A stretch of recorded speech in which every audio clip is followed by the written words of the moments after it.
대법원 2022도 16,668 판결 분석 갱폼 추락 사망사고. 평화로운 아침이었습니다. 회의 중 갑자기 전화가 울립니다.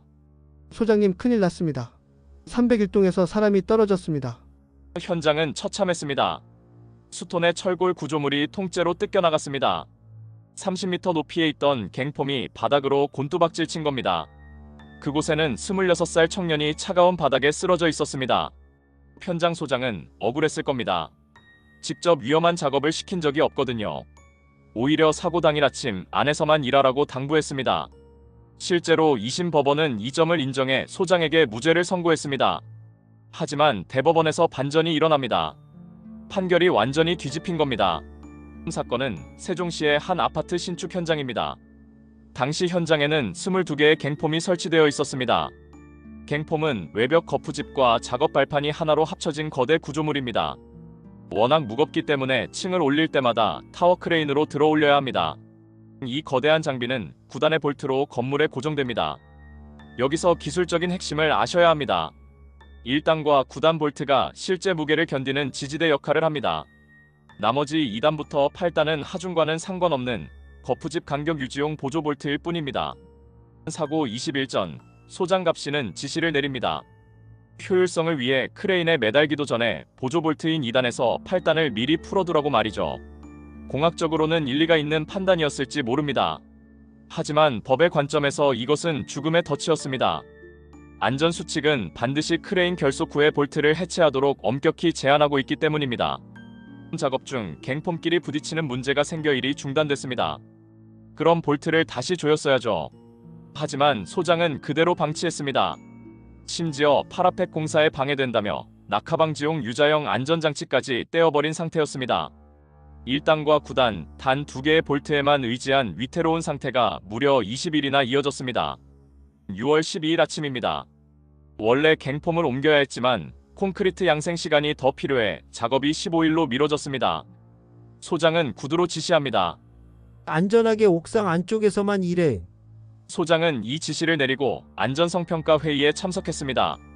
러시아 국적의 26세 근로자 을 씨가 옥상에 올랐습니다. 그는 옥상 안쪽보다는 갱폼 위에서 작업하는 것이 훨씬 효율적이라고 생각했습니다. 전날까지 동료들이 그 위에서 일하는 것을 봐왔기에 의심 없이 발을 옮겼습니다.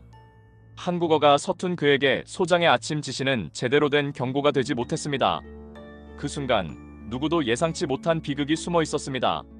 사고 직전 누군가 마지막 지지대였던 1단과 9단 볼트마저 모두 풀어버린 겁니다. 이제 갱폼은 볼트 하나 없이 벽에 그저 기대어 있었습니다. 건드리면 바로 추락하는 시한폭탄과 같았습니다. 낮 12시 12분 을 씨가 발을 딛자마자 수톤의 철골이 벽에서 분리됐습니다. 30m 아래로 추락했습니다. 청년은 현장에서 목숨을 잃었습니다. 가장 안타까운 점은 대체 누가 마지막 볼트를 풀었는지 끝내 밝혀지지 않았다는 사실입니다. 볼트 해체자가 누군지 모르는 상황. 책임은 누구에게 있을까요? 소장은 항변합니다. 지시하지 않은 일을 근로자가 임의로 했고 누군가 볼트를 푼 것까지 내가 어떻게 다 합니까?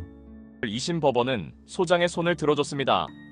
소장이 작업을 지시하지 않았고 제3자가 몰래 볼트를 푼 것까지 소장이 예측해 점검할 의무는 없다고 본 것입니다.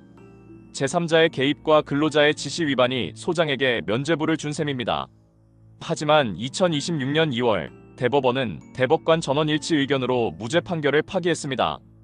현장 소장에게 유죄 취지로 사건을 돌려보냈습니다. 직접 지시하지 않은 소장에게 왜 이런 엄중한 책임을 물었을까요? 대법원은 20일 전에 그 잘못된 지시에 주목했습니다. 크레인 결속 전 볼트를 미리 풀게 한 것 자체가 이미 산업안전보건규칙 위반이라는 겁니다. 이 원천적인 잘못이 갱폼의 하중 지지력을 극도로 약화시킨 근본 원인이 되었다고 판단했습니다. 이 안전성이 현저히 낮은 상태로 20일간 방치했다면 소장은 더 엄격했어야 합니다. 수시로 볼트 상태를 점검하거나 위험구역 출입을 완전히 차단했어야 하죠.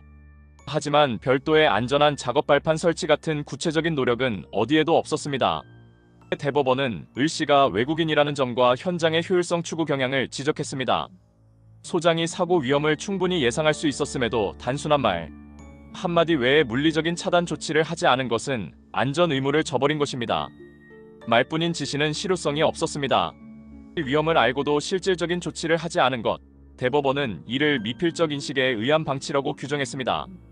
직접 볼트를 풀지 않았어도 사고가 날 수밖에 없는 구조를 만든 것만으로도 산업안전보건법 위반에 해당한다는 강력한 법리입니다. 산업안전보건법은 사고 후 처벌이 목적이 아닙니다. 사고가 날 수 있는 구조 자체를 방지하는 것이 본질입니다. 시킨 적 없다는 변명이 통하지 않는 이유는 법이 관리자에게 사고, 환경 자체를 제거하라고 요구하고 있기 때문입니다. 진정한 안전은 서류 작업이 아닙니다. 현장에서 벌어질 수 있는 최악의 시나리오를 상상하고 이를 실질적으로 막아내는 것입니다. 형식적인 안전과 실질적인 안전의 거리만큼 우리 근로자들의 생명은 위험해집니다. 지금 현장을 다시 돌아봐 주십시오. 외국인 근로자에게 안전이 제대로 전달되고 있습니까? 방치된 위험은 없습니까? 법률적 고민이 있다면 언제든 김강균 변호사에게 상담을 요청해 주십시오. 안전한 현장을 위해 오늘 하루도 실질적인 점검 부탁드립니다. 감사합니다.